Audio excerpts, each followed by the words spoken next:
Hello students, இந்த வீடியோவில் wave nature of electromagnetic radiation அப்படிங்கிற டாப்பிக்கை ஃபஸ்ட்டு பார்ப்போம். அதாவது 16th century அதே நேரத்தில் 15th century இந்த மாதிரி சயின்ஸ் டெவலப் ஆகிட்டு இருந்த டயத்துலேயே நிறைய கொஸ்டின்ஸ் அரைஸ் ஆச்சு. என்ன மாதிரினா, இப்போ சன்ஸ் ரேஸ் ஒரு டைப் ஆஃப் ரேடியேஷன்னா கதிர்வீச்சு, ஒரு ரேடியேஷன். அந்த சன்லைட் அது எதனால் ஆக்கப்பட்டிருக்கு? அந்த ரேஸ் மேலே படுது, அதுலேருந்து ஹீட்டும் கிடைக்குது, லைட்டும் கிடைக்குது. ஓகேயா? ஸோ அதனால் எதனால் அது ஆக்கப்பட்டிருக்கு? அது ஸ்ட்ரைட் லைனில் ட்ராவல் ஆகிற மாதிரி நம்மளுக்கு தெரியுது, ஸ்கேட்டர் ஆகுது, எல்லா இடத்துலையும் செதறுது. அதே நேரத்தில் அது அப்போம்பொழுது நியூட்டன் என்ன சொல்கிறாருன்னா, light is made up of particles, அதாவது கார்பஸ்கிள்ஸ் அப்படின்னு சொல்லி சொல்கிறாரு. பார்ட்டிகிள்ஸ் அப்படிங்கிறது என்னது? சின்ன சின்ன சின்ன சின்ன சின்ன துகள்கள் மாதிரி ஃபோட்டான்ஸால் ஆக்கப்பட்டிருக்கு லைட் ரேஸ். அப்படியே ஃபோட்டான்ஸால் அப்படியே கீழே விழுகுது அப்படின்னு சொல்லி சொல்கிறாரு. ஸோ இந்த மாதிரி ஒவ்வொரு டைப் ஆஃப் ரேடியேஷனையும் ஒவ்வொரு செஞ்சுரிலையும் ஆராய்ச்சி பண்ணிட்டு வரும்பொழுது சார்ஜ்டு பார்ட்டிகிள்ஸ், அதாவது எலக்ட்ரிசிட்டி, இப்போ நம்ம வீட்டிலே எலக்ட்ரிசிட்டி வயர் வழியாக போயிட்டுருக்கு, டிரான்ஸ்மிஷன் லைன்லாம் நம்ம நிறைய இடத்துல பார்க்குறோம். அப்போ அந்த எலக்ட்ரான்ஸ் அந்த வயர் வழியாக ட்ராவல் ஆகும் பொழுது அதை சுற்றி ஒரு மேக்னெட்டிக் ஃபீல்டும் இருக்கும், ஒரு எலக்ட்ரிக் ஃபீல்டும் இருக்கும். ஓகேயா? அந்த ரேடியேஷன் நம்ம கண்ணுக்கு தெரிகிறது கிடையாது. அதே மாதிரி நம்ம ஒரு மேக்னெட்லேருந்து நம்ம மேக்னெட் இது பண்ணாலும் அதுலேயே ஒரு மேக்னெட்டிக் ஃபீல்டு இருக்குது. ஓகேயா? அதுக்குள்ளே ஒரு ரேடியேஷன் இருக்குது, அதுவும் நம்ம கண்ணுக்கு தெரியாது. இந்த மாதிரி நிறைய டைப் ஆஃப் ரேடியேஷன்ஸ் ஒவ்வொன்றா அரேஞ்ச் பண்ணிட்டு வராங்க.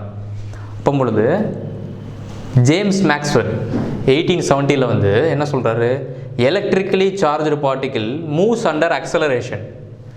எலக்ட்ரிக்கலி சார்ஜ்டு பார்ட்டிகிள் என்ன? எலக்ட்ரான்ஸ். நெகட்டிவ்லி சார்ஜ் இல்லையா? எலக்ட்ரான்ஸ் ஒரு வயர் வழியாக டிரான்ஸ்மிட் ஆகலையோ இது வழியாகவே ட்ராவல் ஆகுது. என்னது? அக்சலரேட் ஆகி ட்ராவல் ஆகுது. இப்போ ட்ராவல் ஆகிட்டு இருக்கும்போது அதை சுற்றி என்ன நடக்கும்? ஒரு alternating electrical and magnetic field produce ஆகுது, ஆர் ப்ரொடியூஸ்ட் அண்ட் டிரான்ஸ்மிட்டட். சரியா? அந்த வயர் வழியாக அல்டர்னேட்டிங்காக எலக்ட்ரிக் ஃபீல்டும் மேக்னெட்டிக் ஃபீல்டும் மாற்றி மாற்றி டிரான்ஸ்மிட் ஆகுது. அதுக்கு பேர் கால்டு எலக்ட்ரோமேக்னெட்டிக் வேவ்ஸ் அல்லது எலக்ட்ரோமேக்னெட்டிக் ரேடியேஷன் அப்படின்னு சொல்லி சொல்கிறார். ஓகேயா? அதாவது நார்மலாக நம்ம பார்க்குறோம், சூரியனை பார்க்கும்போது இந்த லைட் ரேஸ் ஸ்ட்ரைட்டாக தெரியுது, இப்படி மாதிரி ட்ராவல் ஆகிற மாதிரி தெரியுது. நியூட்டன் பார்ட்டிகிள்ஸ்னு சொல்கிறார். Light was suppose to be made of particles, corpuscles அப்படின்னு சொல்லி சொல்கிறார். மேக்ஸ்வெல் நிறைய ஆராய்ச்சிக்கு அப்புறமா லைட் வேவ்ஸ் கூட அசோசியேட்டட் சம்மந்தப்பட்டிருக்கு. எதோட சம்மந்தப்பட்டிருக்கு? Oscillating electric and magnetic field கேரக்டருக்கு சம்மந்தப்பட்டிருக்கு. லைட் வேவ்ஸும் அதோட எலக்ட்ரிக் அண்ட் மேக்னெட்டிக் ஃபீல்டு, அதாவது வயர் வழியாக ஒரு எலக்ட்ரான் ட்ராவல் ஆகி அதுக்குள்ளே சம்மந்த ஒரு ஃபீல்டுக்கும் இந்த லைட் ரேஸ் ட்ராவல் ஆகிறதும் ஒரே மாதிரி ஒரு கேரக்டர் இருக்குது. ரெண்டும் ஒரே மாதிரி ஒரு கேரக்டர் இருக்குது. Oscillating electric and magnetic fields produced by oscillating charged particles. Electrons travel பண்ணும் பொழுது ஆசிலேட்டிங்கான எலக்ட்ரிக் அண்ட் மேக்னெட்டிக் ஃபீல்டும் எப்படி இருக்குது? Perpendicular to each other and both are perpendicular to the direction of propagation of the wave. இப்போ இந்த பிளேனில் ஒரு எலக்ட்ரான் அக்சலரேட் ஆகி போகுது அப்படின்னு சொல்லி சொன்னால் அதுக்கு பெர்பெண்டிகுலராக, இந்த பிளேனுக்கு பெர்பெண்டிகுலராக ஈங்கிறது என்னது? Electric field. மேலே இருக்கிற ப்ளூ கலரில் இருக்குது, எலக்ட்ரிக் ஃபீல்டு.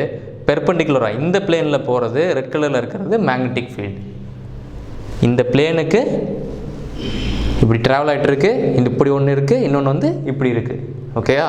எலக்ட்ரிக் ஃபீல்டும் மேக்னெட்டிக் ஃபீல்டும் ஒரு வயர் வழியாக டிரான்ஸ்மிட் ஆனாலும் எலக்ட்ரான் சார்ஜர் பார்ட்டிகிள் அக்சலரேட் ஆகுது, பெர்பெண்டிகுலர் டு ஈச் அதராக இருக்குது அப்படின்னு சொல்லி சொல்கிறாரு. அதே நேரத்தில் இன்னொரு டைப் ஆஃப் வேவ்ஸ் என்னது?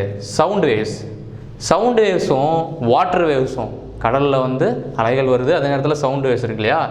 Electro magnetic waves do not require medium. Sound waves water waves medium இருந்தால் தான். மீடியம்னு என்ன அர்த்தம்? இப்போ நான் பேசிக்கிட்டு இருக்கேன்னா நடுவில் ஏர் இருக்கிறதுனால தான் அது ட்ராவல் ஆகுது. இது சவுண்ட் வேவ்ஸ் ட்ராவல் ஆகுது. ஏர் இல்லைன்னு சொன்னால் அந்த பார்ட்டிகிள்ஸ் சவுண்ட் வேவ்ஸ் ட்ராவலே ஆகாது. எலக்ட்ரோமேக்னெட்டிக் வேவ்ஸ் அப்படி கிடையாது. Electromagnetic waves do not require மீடியமே தேவையில்லை அண்ட் மூவ் இன் வேக்யூம்லேயே மூவ் ஆகும். It is now well established that there are many types of electromagnetic radiation. நிறைய டைப் ஆஃப் எலக்ட்ரோமேக்னெட்டிக் ரேடியேஷன்ஸ் இருக்குது. which differ from one another in wavelength or frequency. ஓகேயா, இந்த electromagnetic ரேடியேஷனை measure பண்ணுறதுக்கு ஒன்று wave length use பண்ணுவாங்க, அதே நேரத்தில் frequency ரெண்டுமே யூஸ் பண்ணுவாங்க. அதே நேரத்தில் நிறைய டைப் ஆஃப் எலக்ட்ரோமேக்னெட்டிக் ரேடியேஷன்ஸ் வந்து ஒரு ஸ்பெக்ட்ரம் மாதிரி அது இருக்குது, எலக்ட்ரோமேக்னெட்டிக் ஸ்பெக்ட்ரம் அப்படின்னு சொல்லுவாங்க. ஸோ ஓகே, அந்த ஸ்பெக்ட்ரம் வந்து அடுத்து உங்களுக்கு நான் சொல்கிறேன். ஃபஸ்ட்டு வந்து ஃப்ரீக்வன்சி அண்ட் வேவ் லென்த் அப்படின்னா என்னென்னு நீங்கள் பார்த்துருங்க. ஃப்ரீக்வன்சி அப்படின்னா அதோட சிம்பிள் வந்து க்ரீக் லெட்டர் நியூ, NU, நியூன்னு சொல்லுவாங்க, V மாதிரி எழுதுவாங்க. Okay, Greek letter. And wavelength வந்து Lனா SI யூனிட் மீட்டர் தான். The SI unit for frequency nu is hertz.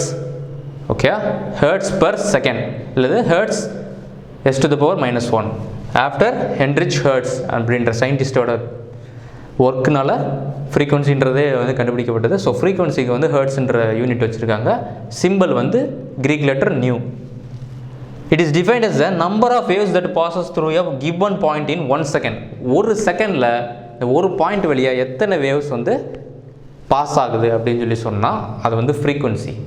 Suppose frequency வந்து ரொம்ப ஃபாஸ்ட்டாக இருக்குன்னா ஒரு செகண்டுக்குள்ளே நிறைய வேவ்ஸ் பாஸ் ஆகிடும், கரெக்டாக? அதே ஃப்ரீக்வன்சி வந்து கம்மியாக இருக்குன்னா மெதுவாக போகும். ஓகே ஓகே வேவ் லென்த்னா ஒன்றும் இல்லை, ஒரு வேவ் இப்படி இருக்குன்னா ஒரு டாப்புக்கும் இன்னொரு டாப்புக்கும், அதாவது ஒரு வேவ் இப்படி நீங்கள் இமேஜின் பண்ணுங்கள். ஸோ இந்த டாப்புக்கும் இந்த டாப்புக்கும் நடுவில் இருக்கிற லென்த்து தான் wave length. Okay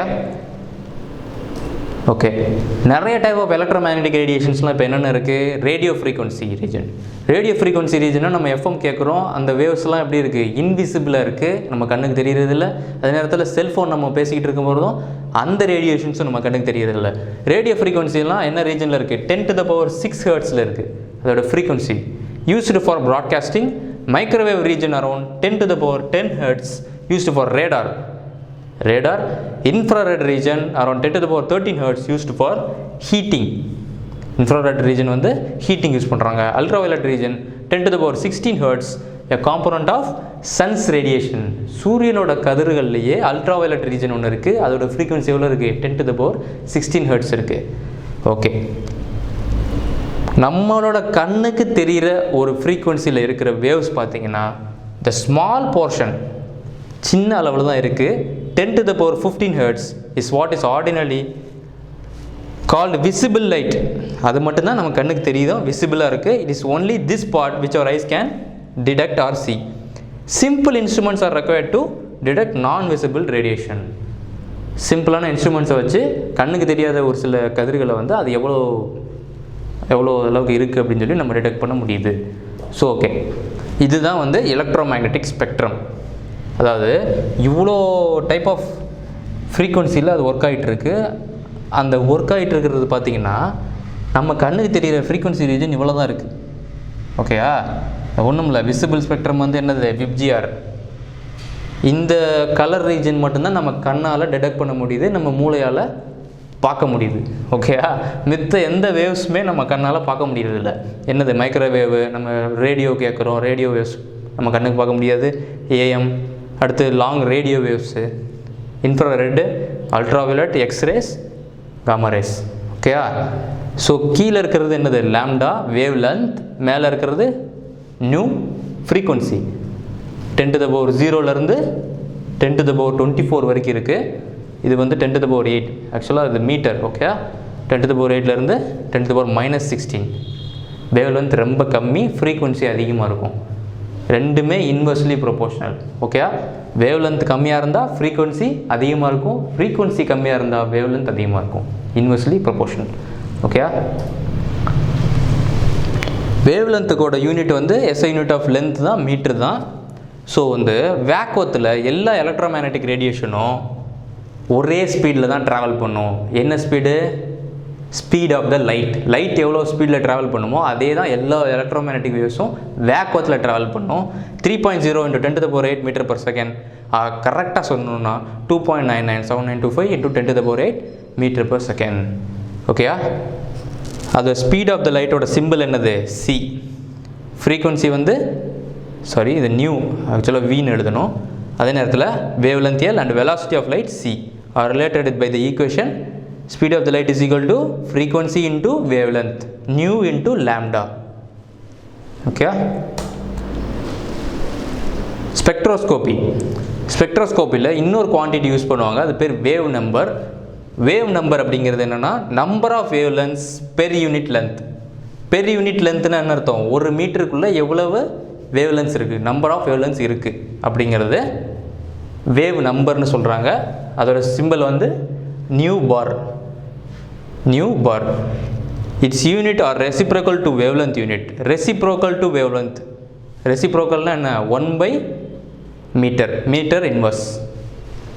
hour commonly used unit என்னது? Centimetre to the power -1, not SI unit. SI unit கிடையாது, சென்டிமீட்டர். மீட்டர் தான் எஸ்ஐ யூனிட். காமனாக என்ன யூஸ் பண்ணுறாங்க? சென்டிமீட்டர் டு த -1 யூஸ் பண்ணுறாங்க. ஸோ வந்து வேவ் நேச்சரில் எப்படி இருக்குது அப்படிங்கிறது, எலக்ட்ரோமேக்னெட்டிக் ரேடியேஷன் அப்படிங்கிறது எப்படி இருக்குன்றதில் பார்த்துருக்கோம். ஸோ அடுத்து பார்ட்டிக்கல் நேச்சர்னு ஒன்று இருக்குது. ஸோ சூரியனிலிருந்து வர்ற கதிர்கள் வந்து எப்படி வந்து அப்சார்ப் பண்ணுது, எப்படி வந்து எமிட் ஆகுது சூரியன்லேருந்து, இப்படின்ற கான்செப்டில் இப்போ வந்து quantum theory, Planck's quantum theory வந்து அடுத்து வந்து பார்ட்டிக்கல் நேச்சர் வந்து பார்ப்போம். நடுவில் இது பேஸ்டாக வந்து ஒரு சில ப்ராப்ளம்ஸும் பார்த்துருவோம். So thank you students.